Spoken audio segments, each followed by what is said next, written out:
Showtime! The Capital G show starts right now.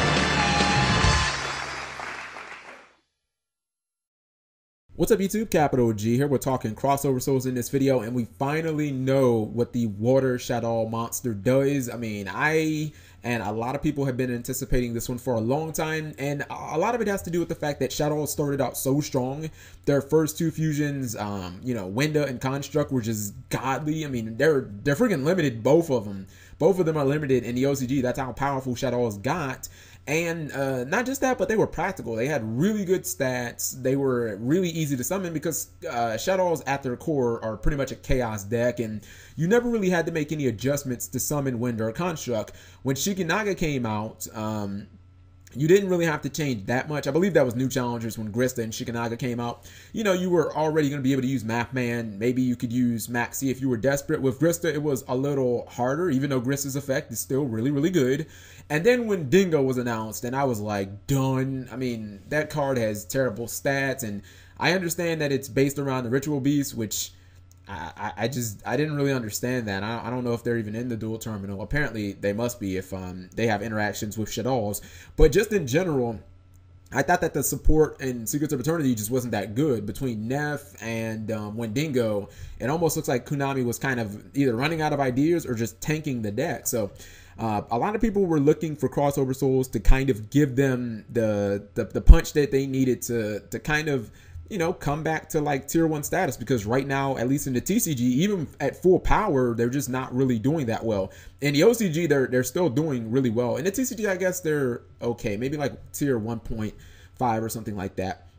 So it was pretty much anticipated that the water monster would be, that it would probably be level 9, and that it would somehow interact or somehow have some type of history with Trishula, because if you think about Shaddolls from levels 5 to 10, they pretty much have everything covered. They have a fusion for all of those. The one that they were missing was obviously level 9, and if you think of a water monster that's level 9 in the dual terminal, the first thing that comes to your mind is Trishula. In fact, when the fucking ice barriers woke up Trishula, he basically like destroyed half the fucking planet. Good ideas, ice barriers. Anyways, so it was anticipated that this monster would have some type of relation to Trishula, and it actually does. The card's name is Shaddoll Anomalilith. It obviously looks like Construct. I can't really see that closely into the background, so we can't really 100% predict the lore or, you know, follow the lore based on the fact that we can't really see the background. You know, when like Shikinaga has like Killer holding on to Construct and stuff like that. I guess he's trying to get like, he's trying to hit it from the back or something like that. Anyways, this monster is level 9, much like Trishula. 2700 attack, 2000 defense. Correct me if I'm wrong, but those are exactly Trishula, Dragon of the Ice Barrier stats. Also Nekroz Trishula and Ouroboros, the Evil Swarm Ouroboros, because that was just a corrupted version of Trishula in the dual terminal when basically the Evil Swarm virus just started infecting everybody. Anyways, the effect is really good. It's not like Wendigo, where the card is just like, oh my god, how am I ever going to use this practically? The card says, and this is just the gist, I guess they haven't gotten a full translation yet. While it's face up, neither player can special summon monsters from the hand or the grave with spells or traps. So if you first glance, you're like, oh my god, that's Vanity's Emptiness. It's fucking insane. It's not quite Vanity's Emptiness because it doesn't stop monsters from being special summoned from the deck. So if your opponent uses Foolish Burial and sends Graph to the graveyard, they can still totally special summon from the deck. Also, it only works when your opponent tries to special summon using spells or traps. So they basically have to activate something like a Call of the Haunted, or, you know, they have to, in some way, I'm trying to think of another good example, like Soul Charge that tries to special summon from the graveyard using obviously a spell. So number one, I'm thinking that this card can be pretty good against Serteller Knights.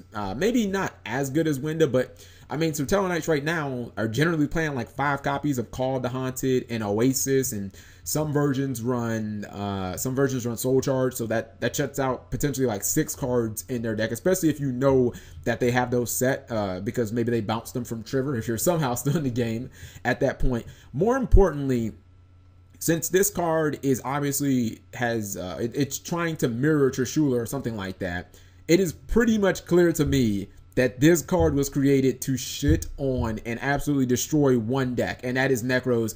Because if you think about it, you can't special summon from your hand using spell or traps.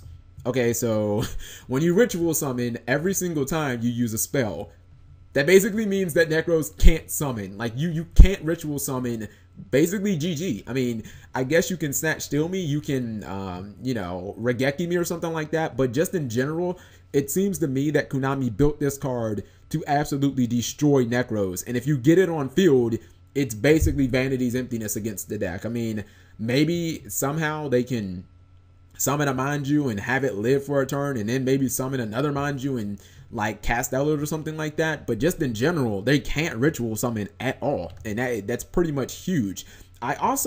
I'm not 100% sure how this is going to work with pendulums. Some people have been saying that you can't pendulum from the hand with this.